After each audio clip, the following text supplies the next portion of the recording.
Well, it's nice and chilly today and really windy, so I'm not going to the deer stand. We're going to work on the goat fence. I'm going to show you what I do. All right, so this is the fence I've been working on for, this has been an ongoing project for the last couple months. And I'm going to just kind of show you what I'm doing. I'm no expert. I don't do this for a living or anything, but figured maybe somebody could use a few pointers, that few I've got to add. So here we go. Part of fence building is you've got to have your braces, and I've got these higher because I'm going to run a top strand. These goats have already been jumping our fence. It's a little bit lower, but we're going to go ahead. We've got 2 posts in here, already got them packed in really good, and they're down in there probably 2 feet, 2.5, and they're both 5 feet. So what we've got to do, you got to get a cross piece to keep the 2 posts from coming together, and then you're going to do another cross piece so it keeps. We're going to do it this way because we're going to pull on our fence and stretch it out, and you've got to have these corners or ends to keep the tension on the fence. So if you're going to be pulling this way, you want your cross piece to go from the top here across down to keep that post straight when the tension's going that way. So that's what we're going to do. I've got my top piece cut to length. I've got it marked on the insides of both posts, and I'm just going to use, these are landscape timbers, and they're not going to last as long, but it's really hard to find good posts around here. The ones you get are always kind of crooked and not even, these are normally straight. But I'm going to take a notch a little less than halfway, and I've got my marks here for where my posts are going to be, and I'm going to take off about the width of my foot, and I'm going to take it and leave about 2 inches. I'm going to take about 1 inch off. That way you don't have to use stupid long nails. But you can use fence posts for the first portion of the fence. I used fence posts and I notched them this way, and they work good, but it's really expensive for the posts, and these aren't going to be, these are going to be obviously exposed to sunlight, but they're not going to be direct contact with ground, so they're not going to be as moisture ridden. So we're going to give these a try and see how they do. I've never tried them before, but they're a heck of a lot cheaper. So I'm going to get the chainsaw and do some work.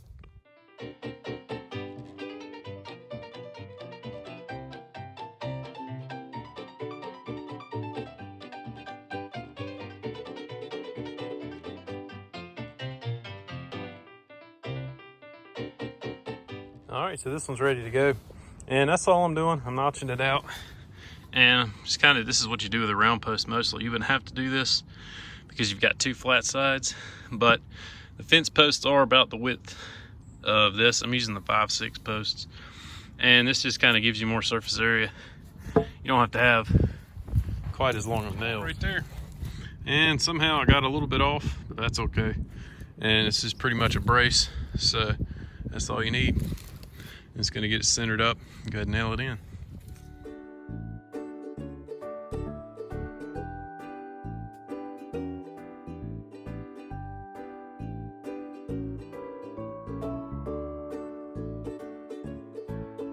All right, so I've got that all nailed in, and now I'm gotta cut my cross piece. What I do, I just start a nail up here just to hold it, and I get on the back side with a marker and mark it. And you could figure out the angles and mathematically blah blah blah, but this is just easier to me. And I try to keep this top corner right here even. I just want to fill the whole gap. So I'm gonna go ahead and mark this off and get it cut.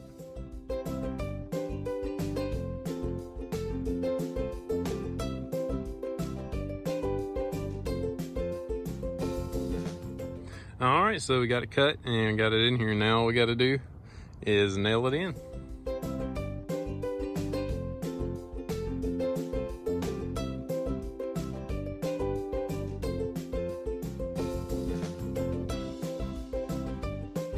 All right, we're going ahead and we're starting this next corner transition here. It's really a 45, but every time you put posts in, unless you drive them in, every 6-8 inches you put soil on.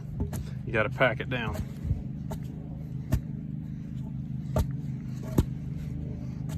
All right. right, so we got that corner done up there, and now I've ran a string, and my posts aren't exactly perfect. They're kind of leaning out just a little bit, but I like to run a string to try to get them in a good straight line. And then I got this one off a little bit, and then just kind of eyeball it and get my spacing right before I drive my T-post. And that's probably about as far as you want to go with T-posts before you hit a wood post, for at least for goats, in my opinion.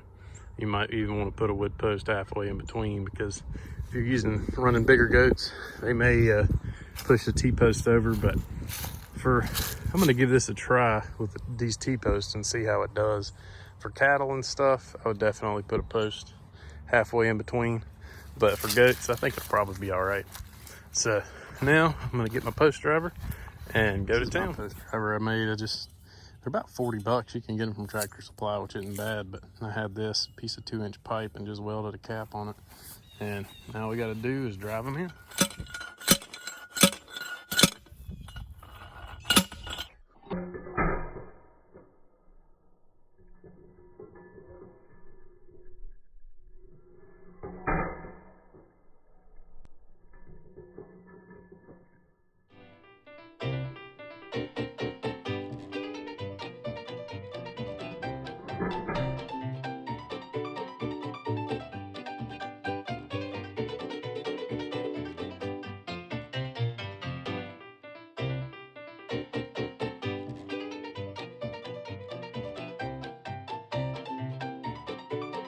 All right, so set my fence up, nailed it in on this side, and now I've got it stretched to here. And this is not the way you want to set it up. You want it on the end, but I've already tightened it up one time, and the board's right here, so you can't staple it in. So I'm going to get it a little bit extra tight and go ahead and staple it in. Really, you want enough wire to run at least to your corner, but this is a leftover piece, and this stuff's pretty expensive, so I'll tie when I go in this way, come in from the other direction, I'll tie all the way to here.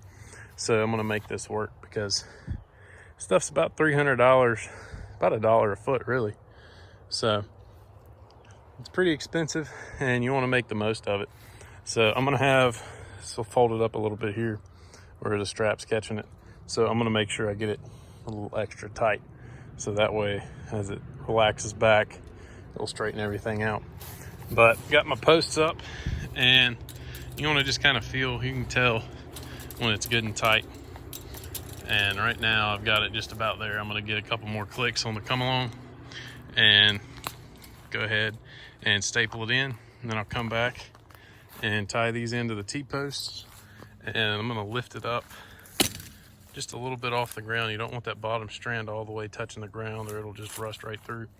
So now what I've got is just a 2x4 that I drilled holes in, 3-bolted, and you pretty much compress the wire, pinch it, and in that way you can pull it tight.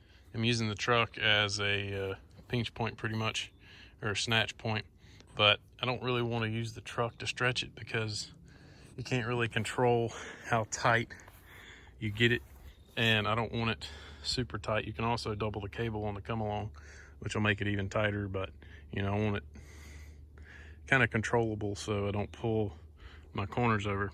So we're gonna go ahead and tighten this up just a couple more clicks and staple her in.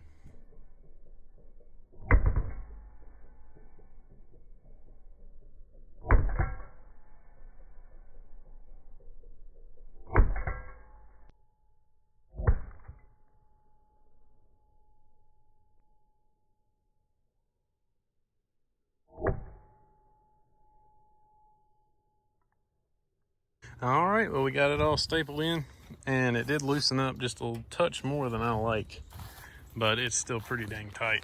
And once I tie it into these T-posts, she should be good. I don't think any goat's gonna get through this. So that's pretty much it. I just kind of wanted to do a quick little video on how I do my fencing for my goats. And for these, if you get your T-posts from Tractor Supply, make sure you ask for the clips.